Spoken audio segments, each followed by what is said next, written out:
The sound of glass shattering echoed through the small office. Daniel's coffee mug lay in pieces, brown liquid spreading across the floor. His hands trembled as he bent to pick it up. "Great," he muttered under his breath. "Another bad start." It had been months since Daniel had slept peacefully. Bills piled up like walls around him, his wife's quiet sighs at night, his son's wheezing cough that never seemed to stop. They haunted him even at work. Every morning he told himself things would get better. Every night he realized they hadn't. Daniel worked as an assistant in a busy accounting firm. Though kind and honest, he was invisible to most people. His boss, Mr. Graham, was strict but fair, a man who valued results above all else. Daniel respected him, but he often wondered if honesty and discipline still mattered in a world that seemed to reward shortcuts. That evening, after everyone left, Daniel stayed behind to finish some reports. The office was silent except for the faint hum of the ceiling fan. His eyes ached from staring at numbers all day. As he leaned over to close his boss's desk drawer, something caught his eye. A thick, unsealed envelope, half hidden beneath a pile of folders. Curious, he pulled it out. His breath caught.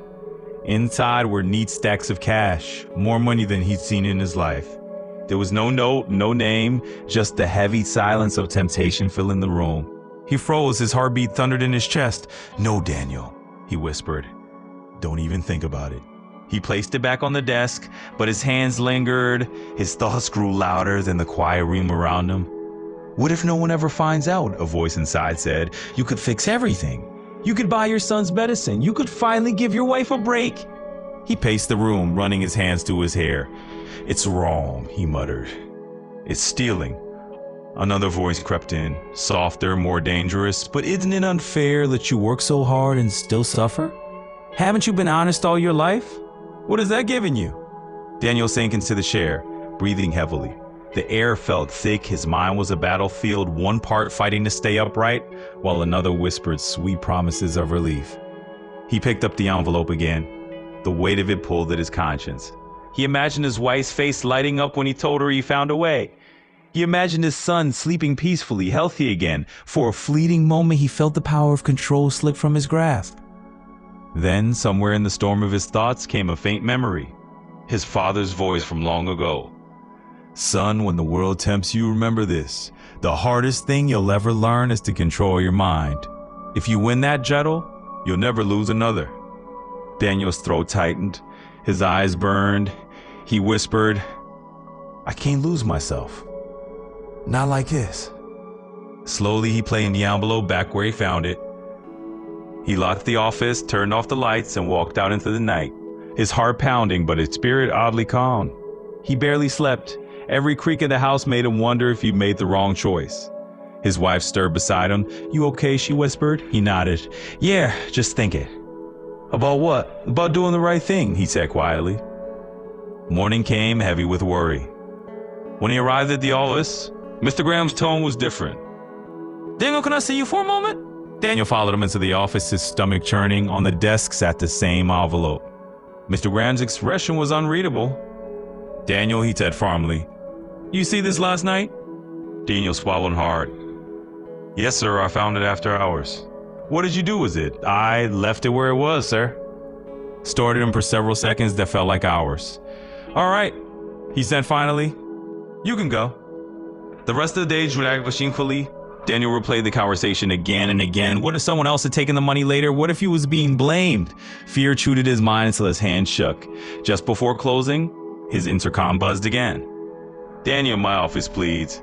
His heart sank. He walked in, bracing for the worst, but this time, Mr. Graham wasn't angry. He was smiling. "Sit down, Daniel," he said. "There's something you should know."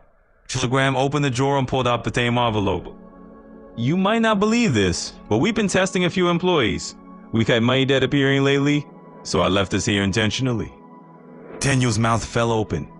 "You were the only one who found it and didn't touch a single bill," the boss continued. "You passed the test most people fail." He slid a letter across the table. "Starting next week, you're being promoted to supervisor, and there's a bonus for you. A real one this time." Daniel stared speechless, his throat tightened as he whispered, "Thank you, sir. Thank you." Mr. Graham smiled warmly. "You earned it. Remember, Daniel, integrity is the foundation of trust. You've proven yours." When Daniel left the office, the evening sun painted the city gold. The air felt lighter, cleaner. He stopped by a small bakery, buying his wife and son their favorite bread. Something he hadn't done in months. That night, he sat by his son's bedside, watching him sleep peacefully. His wife smiled, resting her head on his shoulder. She didn't know about the envelope, the fear, or the test, but she could see the calm in his eyes. He whispered, "We're gonna be okay." Later, as he lay awake, he thought about how close he'd come to giving in, how one thought, one moment of weakness, could have destroyed everything he stood for. He realized that the real enemy wasn't hunger, poverty, or circumstance. It was the mind, the quiet voice that tempts, justifies, and deceives. He smiled faintly. "You were right, Dad," he whispered. Controlling your mind really is the greatest power. Outside, the moonlight touched his face, soft and peaceful. Inside, his thoughts were finally still, because in that one choice, he won the greatest victory of all. Not over the world, but over himself. And as the narrator's voice was softly closed, reminding every listener, the ability to control your mind is the key to every success, every peace, and every honest life. It's not the world that breaks you. It's your thoughts that you held to master. Thank you for watching, and please don't forget to click the subscribe button for more weekly storytelling videos like this.